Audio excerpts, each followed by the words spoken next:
Welcome to another tale from the Dark Multiverse, and today we are covering Batman Hush. Now, we see Batman, he's actually called Batman the Silenced in this, but it's going to be very interesting to dive into this issue, guys, because so far the tales from the Dark Multiverse, like the Nightfall one, there's like the Death of Superman, they've all been great. I'll actually cover them on this channel eventually if you guys request them enough, but just so much stuff going on this channel right now that it's not going to be the first thing. But you guys requested a lot in the comment section below, I'll make a point to get out quicker. But still, we have this new one, and we got Philip Kennedy Johnson as the writer, and the artist, Dexter Story. Now, you guys don't know, I love Dexter Story's artwork. He's great about The Outsiders, and he's great here. But yeah, guys, if you haven't liked the video, give it a big thumbs up, comment, subscribe, and hit that notification bell. Support the channel as much as you can. But yeah, guys, if you're ready, let's dive into Tales from the Dark Multiverse, Batman Hushed, #1. The Dark Multiverse, a grotesque reflection of the multiverse above, an infinite tapestry of broken mirrors, many of them identical to their better selves, but for a single tragic decision. And I, Tempest Fugonauts, protecting each universe from the others, and every one of great interest is the planet Earth, a world of mighty heroes and incalculable threats. And within this world, Gotham. In most Gothams, a child named Bruce Wayne witnesses a great injustice and becomes the Dark Knight of his city.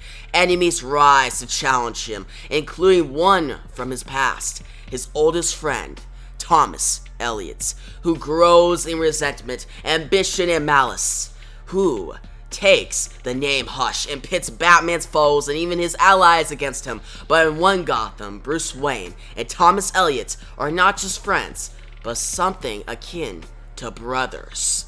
And in this Gotham, the Waynes are not alone that night in the alley. And in this Gotham, the murder of Thomas and Martha Wayne is witnessed by the Elliots as well. And it is they who take in Bruce, not Alfred Pennyworth. But Bruce becomes more crazy. He just starts to descend into madness, and Thomas Elliott has to watch this as his best friend grows apart from him. We shift to Gotham, present day, and we see the opening gala of the Omni Center. It's a big event, and what we find out is that Gotham is actually its own country. It's no longer a part of the United States, and it has its own president. Now, a man welcomes all these different people in. They say, just arriving are the young president of defense, contractor, redline, dangerous bad boy, the Gotham club scene, Jason Todd, and latest gal pal, Dinah Drake, aka Black Canary. I see the charismatic and newly single attorney general of Gotham, Harvey Dent. Representing Gotham's founding families is entrepreneur Oswald Cobblepot. And of course, the king and queen of tonight's festivities, Gotham's first family, Gotham Senator and Wayne Industries CEO Thomas Elliott, and the lovely Talia. Now, interviewer asks Talia, he says, Talia puts the rest of us to shame as usual with her goddess figure and David Coma gown, and Thomas cuts a dashing figure and his signature Tom Ford. As ever, this is a couple people love to look at. Now, they ask, Senator Elliott, any truth to the rumors of a presidential run next year? And Thomas says, President March. Lincoln March is the president of Gotham City. Yes, the brother of Batman. The one who was a talent in Scott Snyder's Core of Owls. This is crazy, guys. Now, Thomas continues. Yes, President March is doing a great job, and the good people of the 5th District need me focused on their needs, as do the folks at Wayne Industries. Now, the reporter asks, that's not a no, Senator. And Thomas gets a buzz on his watch. He says, take it however you want, but like I said, I'm happy where He goes to speak to Talia, whispering, I just got a text from my doctor friend. I need to slip out. And Talia says, you are needed here. And Thomas says, I'll come back if it's not too late. Don't let that pretty boy psychopath Todd anywhere near you. And Talia says, must I remind you who put you where you are? It'd be such a bother for the League of Assassins to groom another senator. It seems Senator Elliott is being called away to serve the people of Gotham. The independent city-state of Gotham truly never sleeps. Now, Thomas starts to walk out the door. But before we continue, guys, think about it. Talia al Ghul, League of Assassins are ruling this city, Gotham, and they have Thomas Elliott as pretty much by their side. They helped him rise to power. It's very interesting to see Talia and Thomas working together. Now, Thomas gets into his helicopter, he starts to go up, they start to fly, and you see that the city is divided. Gotham City, you see the cops and the citizens are against each other. Some people, like the rich, are doing really good, but the people who are lower class are not doing so good. It shows so much of the city is divided. It's not what the reporters want you to believe. Now, you see Thomas, his helicopter comes into Arkham Asylum, and you hear a whoosh, and that's when we see Dr. Crane. He waits, and Thomas walks out with his bodyguards. And Thomas says, Dr. Crane. And Crane says, Senator, thank you for helping us expedite the compulsory legal rituals. And Thomas says, when did you find? And that's when Crane responds, at bed check, 3 hours 20 ago. Gotham security forces were already here, investigating other incidents. What do you mean, other incidents? Nothing of consequence. A few problematic patients have expired in their sleep recently. Still, one of the deaths was difficult to explain. Now, they walk down the different doors, the different cells, and Thomas says, Doctor, since I almost single-handedly fund this facility, I like to be kept more in the loop. And Crane responds, I assume your interest in this institution began and ended with my work, Senator. You're welcome to take my seat at all staff meetings going forward. Now, you see this man. He's in the cell. He says, hush, little babe, lest you call down the bloody bats of Gotham town. He lurks above, desiring of a corpse to plit beneath the ground. He knows your heart, your blackest deed, and hunts them down wherever they lead. And that's when you see in the background, janitor sweeps, and Tom says, what's that song Tech is singing? And Crane says, some tiresome little rhyme he made up about Arkham's devil. And Tom says, Arkham's devil. And Crane responds, something from Amadeus Arkham's journals. During his occult obsession, he claimed to have seen a bat demon. Here, generations ago, he wrote that it passed through walls and doors at night, silent as shadow, killing patients. A few have recently claimed to have seen it. And that's when Thomas says the other deaths you mentioned, did they have anything to do with? Crane continues the sentence. No, Senator, please, I assure you, Bruce Wayne's death was a simple accident. You see Bruce Wayne, and he's dead. He's on the table. And Thomas says, it's true, then. Bruce is really gone. And Crane looks above Bruce's dead body and says, you'll have to do what next of kin. Now that you've officially identified the body, I'll tidy up the formalities here. And Thomas says, how did he? And that's when Crane says, it looks as if he rolled onto his face and smothered himself in the night. As you know, he's been practically unresponsive for years. Didn't have the wit left to turn himself over. And Thomas says, God, he was so capable once.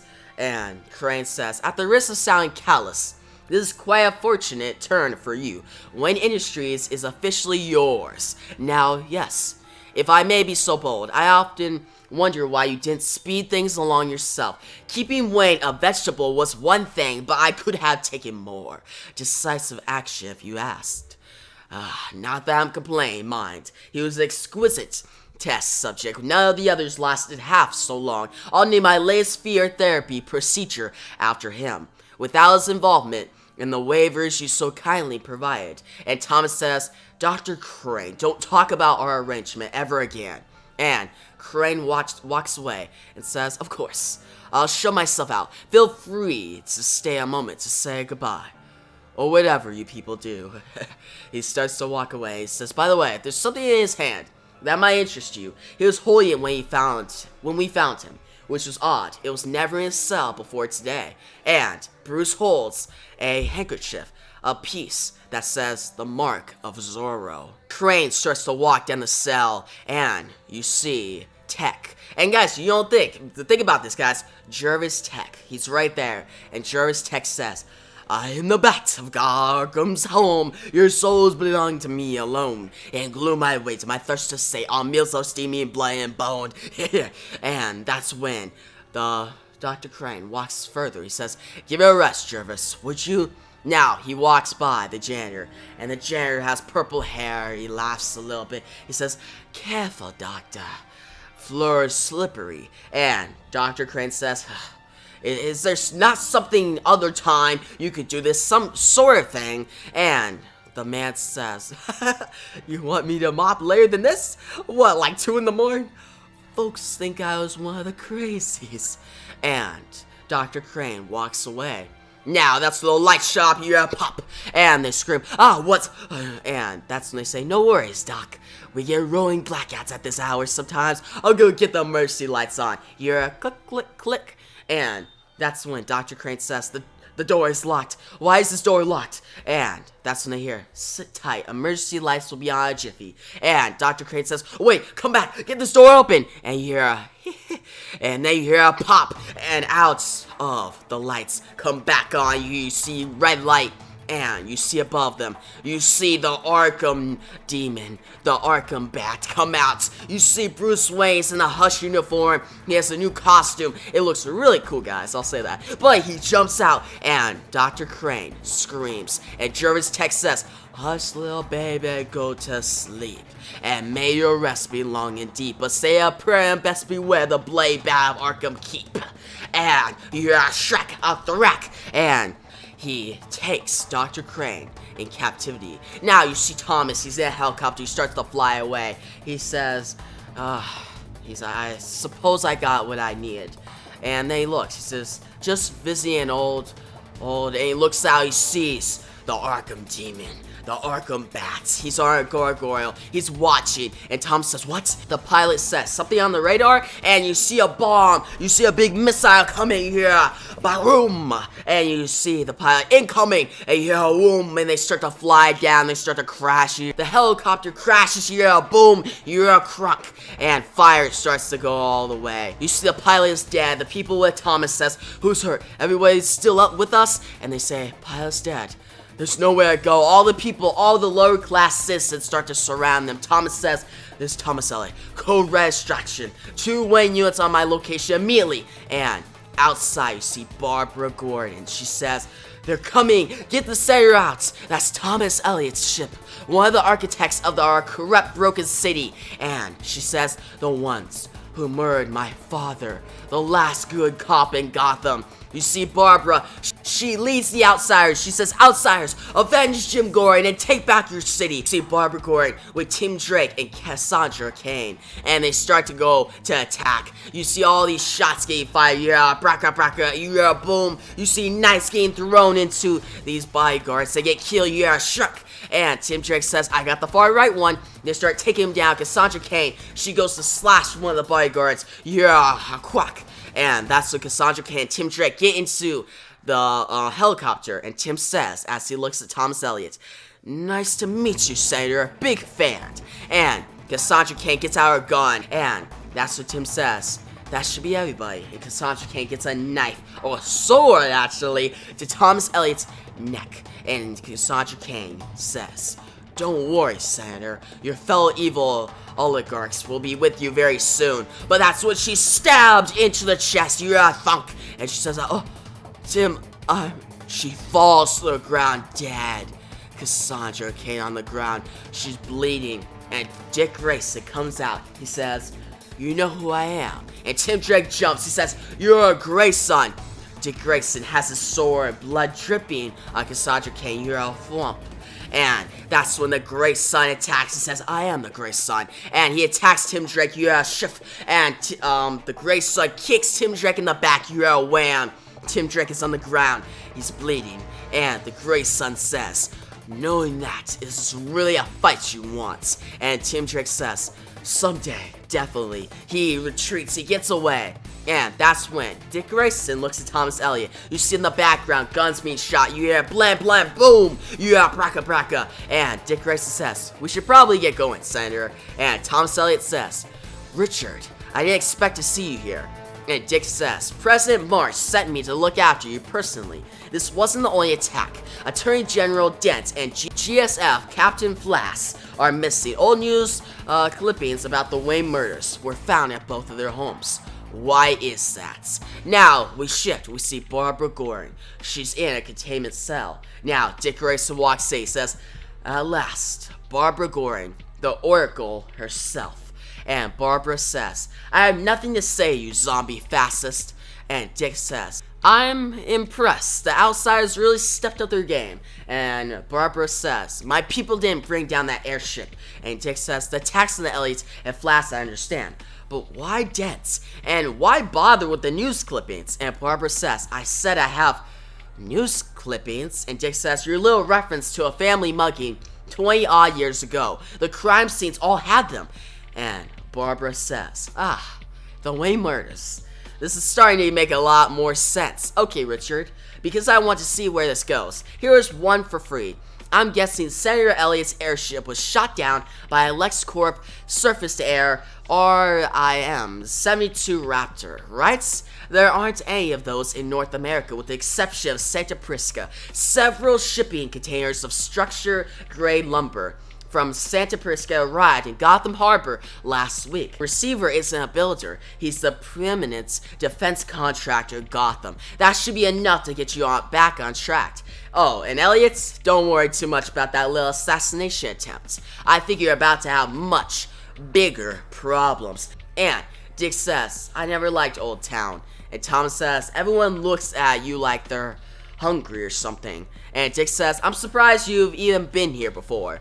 And Dick says to Thomas, but Oracle's right. Jason Todd has access to the kind of weapons that took down your airship. If this search turns up something, I want you to hear further questioning. And Thomas says, it makes sense that it would be him. He's been trying to move up the leaderboards in Gotham for a long time. And Dick, as they arrive at Jason Todd's building, says, well, if it was him, you won't have to worry about him after tonight. And the guarder of the gate says, the drones stay outside. And Dick says, that's not how this works. I'm Richard of the Graysons, here representing President March. This is Senator Thomas Elliott. We're coming in. Our drones to stand aside. Now they walk in, and Jason Todd says, Elliott, missed you after the party. And Grayson number 1 himself, wow. And Dick says, Jason. It just says, what brings you two out so late? And Dick says, RIM 72 Raptor ground-to-air missile. Know anything about that? And Jason says, sorry Dick, not my brand. Those aren't allowed in this part of the world. And Dick says, I recently learned that. And Dick says, and yes, my drones just took a radiation scan of this building showing 12 LexCorp ordnance containers 2 floors below us. 12 containers with 11 missiles inside them. And Jason then says, what do you mean? And Thomas says, you weren't at any after party. Jason, you left the Army Center right after I did. I saw you on that rooftop. You're about to learn that Gotham's not often kind to revolutionaries. And that's when Dick says, Jason Todd, under my authority as a Grayson of the independent safe state of Gotham, I'm detaining you on suspicion of terrorist activity. Jason says, am I supposed to just go with you because you say so? If you think that's how it works in Old Town, you've been up in your ivory roost too long. Now, he gets the drone, you hear a beep, and the drones explode, and they get taken off of Jason. Now, new drones come in, and they aim at Thomas and Dick Grayson. Now, Thomas says, wait, I've seen some of these men before. They're with the League of Assassins. And Dick says, you do not want to play it this way, Jason. And Jason says, the Owls have their time at the top, Dick. The League is on the way up, and they have my back. Talia, too. Sorry, Senator. And he points a gun at Thomas Elliott, and you hear a click. And Jason says, your girls are ready for a change of scenery. Now, that's when you see a bomb get thrown to the window. You hear a hush, and the different workers, the henchmen, Jason says, grenade! You hear a boom, a big explosion goes off. It takes out most of the bodyguards. Now, that's when you start hearing, no, please! A bunch of people are getting killed. You hear a crunk, you hear a throck, you hear a shriek. And Thomas Elliott says, something's in here with us. And Jason says, no, wait, don't. And that's when you see all these different men shooting. They're like, light him up. And out of the sky, you see the Batman of Arkham, the Arkham demon. He comes out and he jumps. They say, oh God, oh God. They start getting taken out. He starts punching them, and that's when Jason says, "What the hell is that?" And that's when Thomas says, "That's who I saw on that rooftop just before my airship went down." Dr. Crane called him Arkham's Devil. Arkham's Devil starts to walk toward them, and that's when Dick Grayson says, "Get out of here, I'll handle this. But I have questions for you when this is over, Elliott." Elliott starts to run. Dick Grayson attacks the Arkham Devil, yeah, wham. Now, Dick Grayson takes a step back. He's with Jason, and Dick Grayson says, "He seems tough," and Jason says, "Sell up later," and they both say, "Don't tell anybody about this." And they start to shoot, yeah, blam, blam, blam. And the Arkham Devil starts to hit him in the face, yeah, blam, fuck. He starts to take him down. He gets one of his grappling hooks. He gets it around Dick Grayson's neck. He pulls it back, yeah, thwump. And he falls. He starts to hang, and he starts to scream. Dick Grayson is being hanged by the Arkham Devil. Jason Todd points his guns at Arkham Devil and says, "You think I'll go down so easy? Come on, then." And he starts to shoot, yeah, blam, blam. And the Arkham Devil goes to attack him. Now we shift to Thomas Elliott. He's outside the doors. He says, "Talia." "Why now, Talia?" And Talia says, "What? Where you been, Thomas?" And Thomas says, "Bruce Wayne died today. I'm about to fully inherit Wayne Industries. Why choose today to kill me?" And Talia says, "I let the League of Assassins, love. I killed my own father. If I had decided to kill you, would I bother to hide it? I don't know what's happened, but we are surrounded by a League of Assassins. We're quite safe here." And Thomas says, "Tell that to Jason Todd." And Talia says, "What?" And that's when Thomas says, "I heard him screaming as I escaped his building. Most of his League Assassins were dead by then.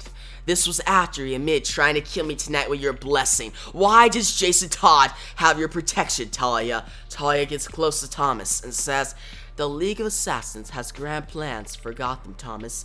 Jason has resources we find useful. But the League of Assassins was not involved in any attempt on your life. When we control enough senators to ensure your secessions, we will remove Lincoln March and make you president of Gotham. But in case there are any challengers, we need to ensure that GSF and their armories belong to you as well. Todd was an investment." Now, Thomas says, "Well, I think you lost your investment tonight." He walks in, and he sees a picture of the Mark of Zorro. He says, "If you want to maintain your foothold in Gotham, a piece of my multi-billionaire dollar company, your little cult would be well served keeping me." "Where did you get this?" He holds up the Mark of Zorro picture, and Talia says, "I have not been in this room all day." And Thomas says, "Where did you get this?" And Talia says, "You forget yourself, Thomas." And Thomas grabs a gun. He says, "He's been here. He's been inside my home." And Talia says, "Who, for God's sake?" And Thomas says, "He could be one of your own people, for all we know." And Thomas starts to walk out with his gun, and Talia says, "Where are you going?" And Thomas says, "There's only one place that thing could have come from." He makes it to Wayne Manor. He walks in. It's deserted. And you see broken windows. It's dark. He says, "Who are you?" Now, Dick Grayson arrives. He says, "There's something I should know about the Wayne murders, Thomas." And Thomas says, "Richard, you're..." And Dick says, "Who is he, Elliott? Why does he care about the Waynes?" And Thomas responds, I don't." And Dick says, "Don't lie to me. That attacks the news clippings. Whoever he is, he blames you. What's going on?" And Thomas says, "How did you find me here, Richard?" And Dick says, "I'm the head of President March's security, Thomas. I've had a tracker on you all night, and a bug as well." Thomas points his gun. He says, "Get back." And Dick says, "For months, President March has suspected you might be a vulnerability, and that the League of Assassins might make a play for the Wayne fortune, and then the presidency. Now we know it." And Thomas says, "I'll handle it. Don't do this, Richard." And Dick says, "It's done. 2 flights of Graysons are on their way to your mansion right now. When you and Talia are dead, the court will seize the Wayne estate. League of Assassins versus the Corps of Owls for Gotham City." Now, Dick puts a knife to Thomas's neck. He says, "Thomas Elliott, the court of Owls has sentenced you to die. Now you're grown." And that's when the Arkham Devil pulls Thomas Elliott and Dick through the cracks beneath their feet. You're a crack, a crash, a croom. Dick Grayson is gone, and Thomas wakes up. He hears Alfred. Alfred says, "Hush, little babe, lest you call down the blade bat of Gotham Town." He looks above, desiring of a corpse to plant beneath the ground. He knows your heart, your blackest deed, and follows them wherever they lead. And Thomas says, "Hello? Who's there?"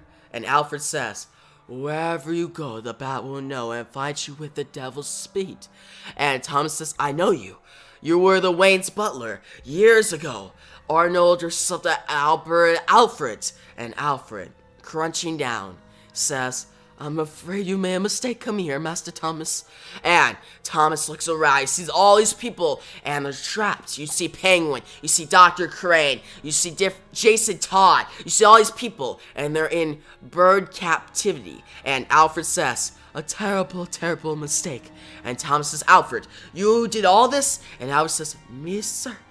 Just a humble manservant. I serve the Waynes, nothing more. Thomas says, the Waynes are dead, Alfie. And Alfred says, are they, Master Thomas? And behind him comes the Arkham Devil. And Arkham Devil says, are they indeed? And that's what Thomas says, keep away from me. The Arkham Devil starts to attack. Thomas Wayne shoots back, blam, blam. And the Arkham Devil says, I know what you did, Tommy. All those years ago, your family driver, you promised him to kill your own parents, and how it went wrong.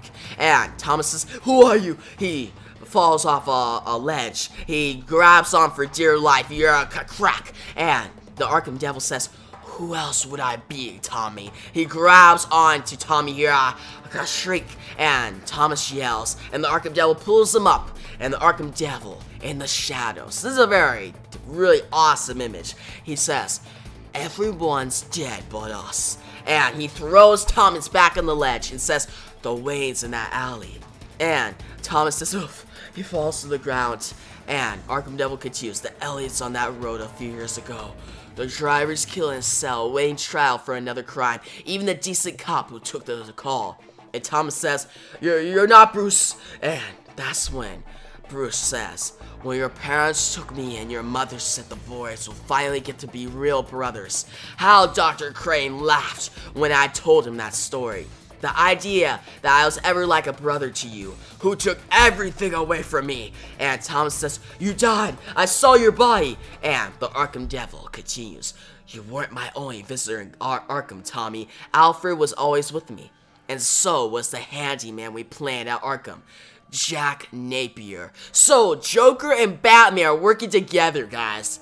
Wow. And Arkham Devil continues, when I was raided, Napier gave me the drugs and the autopsy scars that I used to fake my death and finally escape that place. With Alfred's help, I learned what happened to my parents years ago, and Napier got me access to people in Arkham who could help me avenge them. People like Amadeus Arkham, who taught me criminal psychology and how to fake a worsening psychosis. Disgraced spy Nick Mason, who taught me disguise, lockpicking, and all things spycraft. Legendary martial artist turned murderer Dolores Madigan, who showed me everything she knew about unarmed combats. Mob assassin Sal Buckets Barusco, who taught me how to kill to leave a messenger without leaving a trace. Casey Callahan, the noted cat burglar who escaped federal prison more than 200 times. And last, Gideon Crow, the infamous Scotland Yard detective turned serial killer who taught me the arts of detection, surveillance, poison, so much more. He walks toward Thomas as he's above him and says, for years I've watched you and the others pick at Gotham's corpse, time to scatter the vultures now. Thomas says, we will, Bruce. We can fix things together. I'm powerful now. I'm in a position to help you, to make a real change in Gotham. Now that you're back, we can take back the city from the Owls, the mob, the League of Assassins. We'll start today. We can. And Arkham Devil stops and says, Day, Tommy. I've forgotten what that is. He gets his claws. He goes on to Thomas's face. He says, you will too. And Thomas screams. Now, you see that Alfred Pennyworth takes over the Wayne fortune once again. Thomas Elliott has gone missing. Talia al Ghul, the League of Assassins still have control of Gotham City, but now Talia is married to Lincoln March, the president of Gotham. Now, Barbara is still fighting with Team Drake against the corrupt city of Gotham. Jason Todd is on his own, and people think he's gone missing. And the reporters say that Gotham will rise again. Now, that's when we see Alfred. He says, now hush, little baby, go to sleep. And may your rest be long and deep, but say a prayer and best beware. You see Jack Napier. He looks at Thomas Elliott in the cell, Dr. Crane, and Jack Napier laughs. And that's when the Arkham Devil, he's out on a gargoyle, and he has Dick Grayson below his feet. And you see Alfred finish. He says, "The blade bats of Arkham Keep strikes." Now, the Tempest Fuganaut concludes with, "So is written the tragedy of Batman's silence, a mad, faceless apparition, born of the House of Wayne, Elliott and Arkham. In all the worlds of the dark multiverse, few indeed are those in which Bruce Wayne does not take up the mantle of the Batman. Even a lifetime locked away, tormented, and broken by madness cannot prevent. But this Batman has no Jim Gordon for an ally, no Robin, no police to aid him, only his poor mad servants, and the many lessons learned in the halls of Gotham."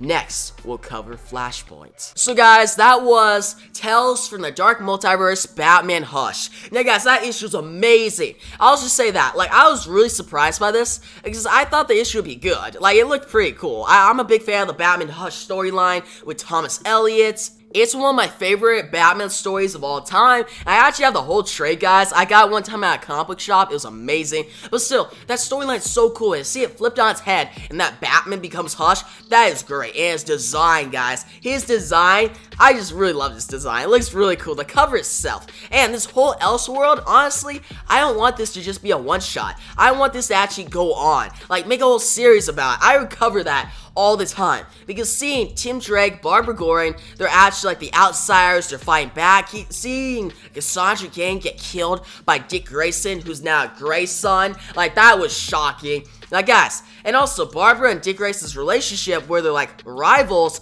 was really interesting. And Barbara's father, Jim Gordon, is dead, guys. That shocked me. He was the last good cop in Gotham City, and he's dead. Now, you have, like, Thomas Elliott, Talia Gould, they're ruling the city. You got League of Assassins versus, like, the Court of Owls. I thought that was really interesting, because, yeah, they could have easily just made this Batman becomes Hush. Simple as that. And Thomas takes over the Wayne fortune. Yes, they did that, but they added on to it. They had Dick Grayson as like the leader of the Court of Owls. And hearing him say the court sentences you to death, Thomas Elliott, was just a great line. One of the best moments in the issue.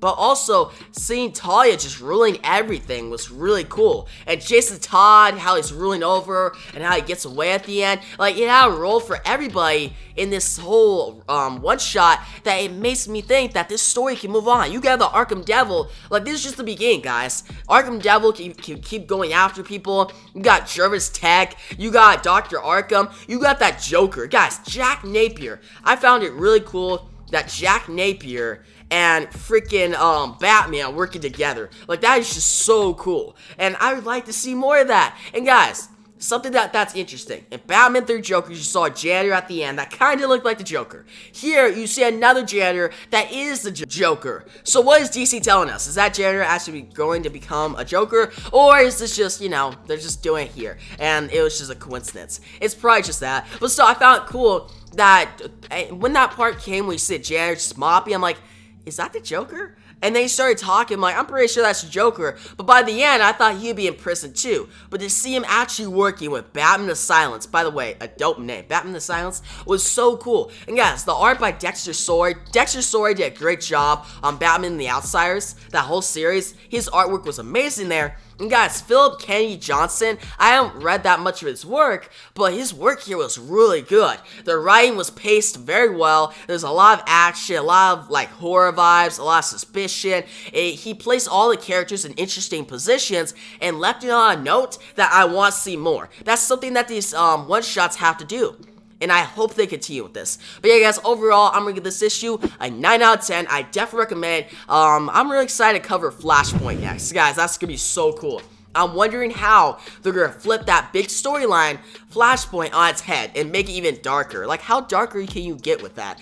I don't know. But guys, also tell me down below if you want me to cover the other Tales from the Dark Multiverse. If we actually cover those, the first one I'll cover is Nightfall. That's actually a really cool storyline that I do want to cover eventually. We just got a lot on this channel right now, a lot of different series. But if enough of you guys request it down below, I'll move that up and put it out quicker, alright? But yeah, guys, tell me your thoughts on this issue down below. And yeah, thanks for watching, and peace out.